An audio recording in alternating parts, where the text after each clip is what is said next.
think this one has also sparked a whole lot of debates, not just from football fans. We see clubs now trying to create content around it, like the who's the best ever Premier League player. The best. I saw Fulham creating such content. Who's the best Premier League forward? Some went for Thierry Henry, some went for Cristiano Ronaldo.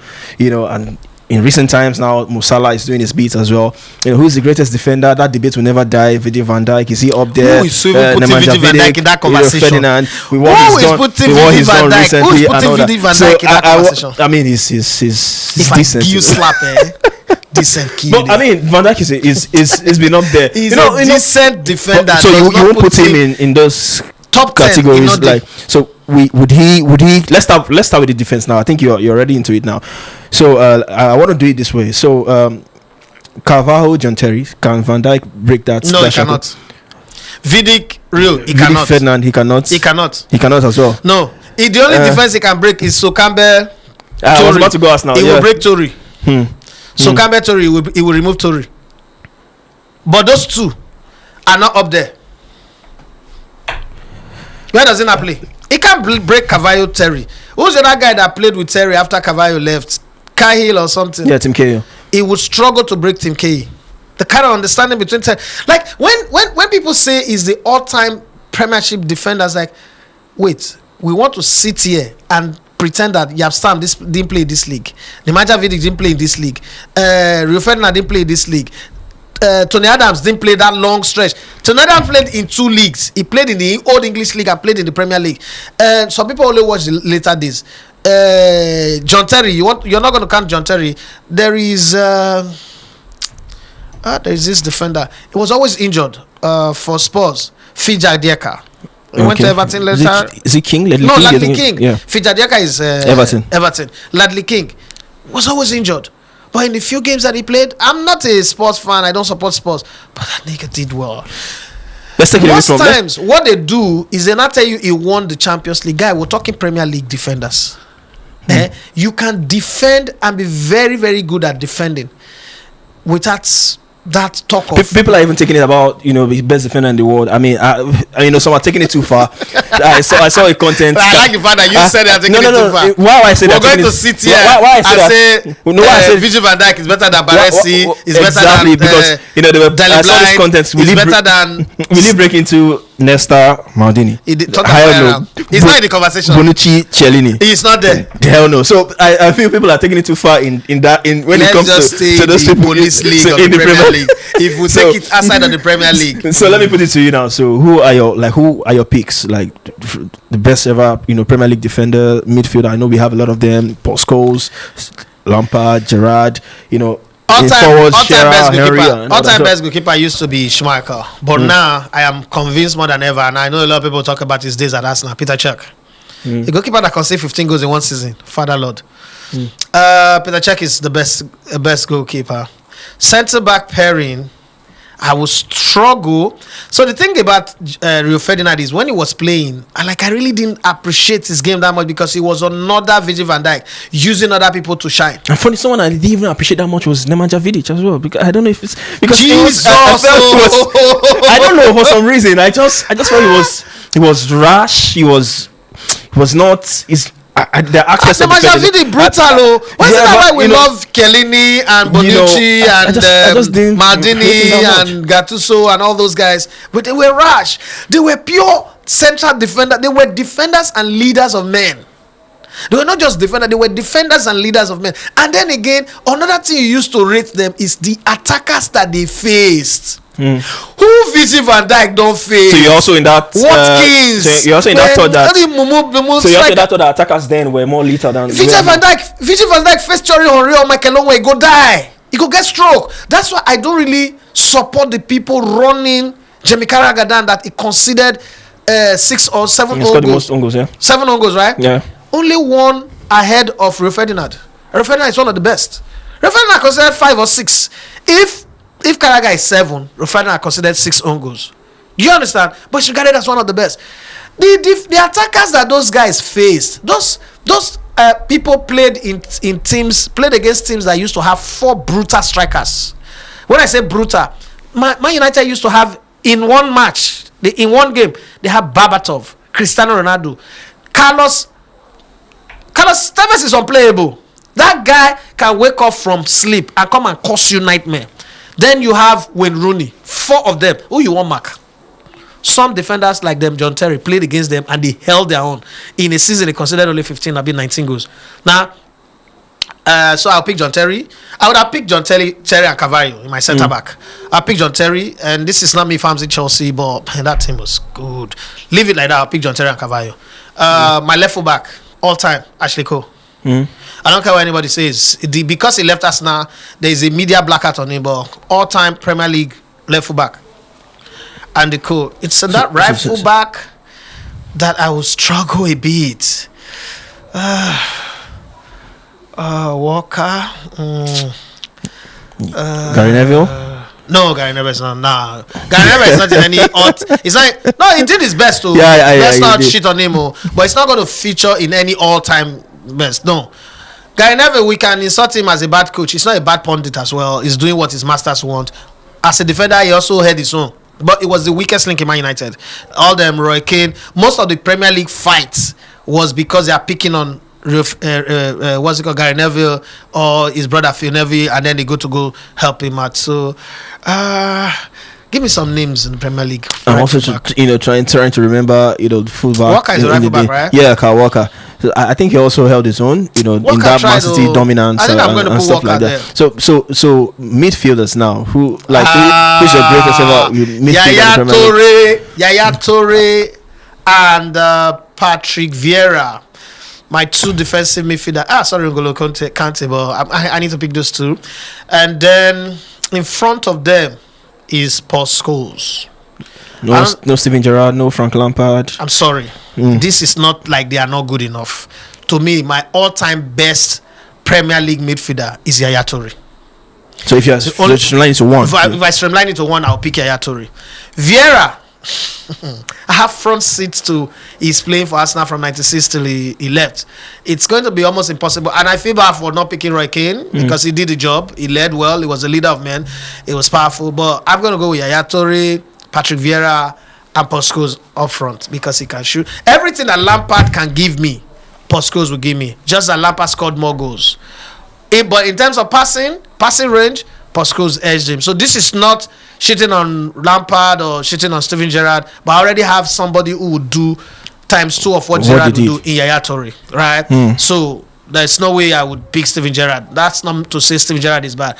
Up front, Cristiano Ronaldo, Thierry Henry, and funny had this sound, David Beckham. Why David Beckham in the mix? And my all-time greatest player in the Premier League is actually Eric Cantona. And unfortunately, the way this team is set up in my 4-3-3, it's hard to not put David Beckham there. I would have put Cantona there. But let me tell you why David Beckham. David Beckham is the position that I played. David Beckham turned that position into an act. Before, you have to go to the byline before you whip your ball. Yeah.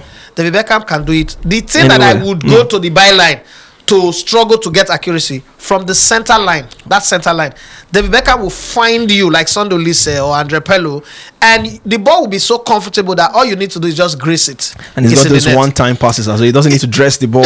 Before you. So you can whip a pass. A Paul Scholes can whip a pass. David Beckham, it's not a runner, it's not a dribbler. He meets the ball. When in the Bible they say, "I'll meet you at the point of your need."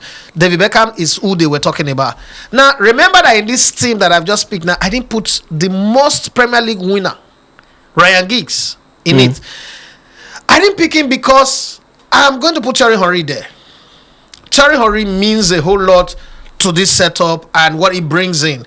Where he doesn't cross the ball, from that left side, he would score. And Cristiano, like you pick a team, an all-time Premier League 11, and you don't put Cristiano Ronaldo. What was mad? Like I must be very stupid, but very, very foolish. So that's why he gets there. Notable mention, Dennis Beckham for the creativity he brings. Eric Cantona for the fact that he can lead a band of under-bridge boys and go and win the Premier League. Go back and check the Leeds United team that Wilkinson used to win the league before he changed to Premier League. Man, those guys are some high-level drunkards. But Cantona, with Cantona on that side, he won. So Alex Ferguson was facing the sack, nothing was happening, but Eric Cantona for $2 million. The rest, as they say, is history. Yeah. You understand? So you look at those players, and then Michael Owen. I'm a die-hard fan of Michael Owen. Like, I love Michael Owen, Wayne Rooney, all of these guys didn't make it into my team. Not because they are not good, but the space is only for me to pick 11. Virgil van Dijk. I will not make my 10th 11. Stop. You know, in terms of Gary Pallister, I will never pick them. There's so Campbell, Ladley King, Phil Jadgeka, Joseph Yobo. You know, it's Everton performance. Oh, Jesus Christ, there's some players now. So you look at that attack now. You also didn't streamline it to one. So if you want to, like, okay, the greatest Premier League attacker that you will pick, just one. So who would you limit it to? Because Cristiano Ronaldo. Not Thierry Henry. No. I don't hate Thierry Henry. I love him. Yeah, why Ronaldo over Henry? Ronaldo is the only player in the Premier League that won the Ballon d'Or, and he won it on merit. There are some Ballon d'Or that have been given to even Cristiano Ronaldo that are not merit, but that first one was on merit. That's one. 2, I watch him evolve his game. Like, you know, that kind of player that the football they play make you feel like, oh, so human being can change. Cristiano Ronaldo didn't come into the Premier League as a guy who can score 20 goals a season for you. He was a guy who just dribble, get excited, right? He wasn't that kind of player. This Cristiano Ronaldo that have now become this colossus, this phenomenon beast, was not the guy that came from Sporting. That guy that came from Sporting was at best 2 inches above Nani. Look at what Nani's career had become. He is in that Jermaine Defoe. Jermaine Defoe is a good player, so let me not even try to disrespect Jermaine Defoe. But it's in that range. For him to re-engineer his game from playing wide to becoming a centre forward, and everywhere he's gone after England. Jesus Christ. Bro, this guy, I could spend the whole day talking about Cristiano Ronaldo. I'm not one of those people who love Ronaldo to hate Messi or hate Messi to love Messi to hate Cristiano Ronaldo. These are footballers that, if you think what it takes to stay long in the game, the amount of tackling, because Cristiano Ronaldo met some of the hard tackling defenders as well. I know he didn't play with Vinnie Jones, he didn't play against Roy Keane, but he played against Vieira. He played against some crazy guy. He played against Jimmy Bullard. He played against some guys that are crazy. And to be able to rise above it and set himself so up is the diamond standard, not the gold standard. Cristiano Ronaldo is the diamond standard of goal scoring. And if we cannot respect it, that's why I keep telling people that. But you know that we can love Messi and Ronaldo for the good, the beauty they bring. Why would I foolishly want to love one and hate the other one? Like, oh, because I have a Ferrari does not mean that the Bugatti is a bad car. Does not mean that a Mercedes-Benz is a bad car. All of them can be beautiful. Yeah, right? So that's why I'll pick him. Because, Cristiano Ronaldo. No, Ronaldo is different. Finally, the only striker in the world I pick, in world football, I pick over Cristiano Ronaldo. Any day, anytime, is Ronaldo da Lima. Even though he doesn't have Cristiano Ronaldo's numbers. Yeah, you're not picking, not Messi. So you're not saying that the only picking the world is Ronaldo da Lima. So you won't put Messi. Oh, as a goal scorer. As a goal scorer. He set the template now. Before in Europe, my number one pick is Marco van Basten. I watched him play. I saw the goals he scored. Listen, many other footballers came to be footballers off the boots of what these guys have done, right? And now going forward, I think many footballers will know how to maintain themselves off the template of Cristiano Ronaldo. Before, when you get to 29, 30, your career should be winding off. It's end. You're over. Somebody's pushing the 40 years barrier. Are you joking? Cristiano Ronaldo is finally where we do put Mo Salah in the mix with what he's done so far. Can he get that there? The greatest African to play in the Premier League. So you just leave it at that. I put him as the greatest African to play in the Premier League, and it's not because I disrespect him, but I think that team that I picked. When it comes to goals, he scores goals as well. Yeah, I know. It's like bringing Alishara into the score. Alishara scored a lot of goals. Almost forget about that. Bring Roy Keane into it. If you're looking for wonder goal, you bring Matt Letizia into it too. So there are people who's done the job. But you know how? This is why I oftentimes don't criticize coaches. If you have 30 players, to pick 11 is a crazy job. No, but we're not picking 11 players from 30 players. We're picking 11 players from all of the best of the best of the best of the best. I picked those midfielders. I didn't pick Rodri. I didn't pick Lampard. I didn't pick Gerrard. These are great players who held their own, who respect themselves. I didn't go to Mesut Ozil, who's one of the greatest creators. I didn't pick Fabregas. I didn't pick Xabi Alonso, Garcia. I didn't pick the guy that Liverpool sold to Barcelona to replace Neymar. What's his name again? Coutinho. No. Fantastic player.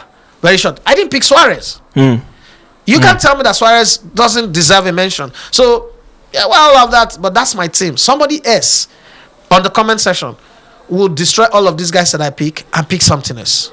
It's not a problem. This is not where, my truth is the only truth. Every other person, no. You can pick any other thing. All right, guys. So that is so let's even tell them. Yeah, you can always join Premier League 11. Yeah, you can always join the conversation in the comments. Who's your all-time Premier League 11? I just pray that our producer can put all the players that I pick. Is Virgil van Dijk up there with the Premier League's very best when it comes to defending? Let me just hear what people will say. Did I pick any Liverpool players in this team? I don't think you did. So share to us in the comments what you think your best ever Premier League player from the goalkeeping position down to the forward line, and let us know what you think. We didn't even mention Aguero.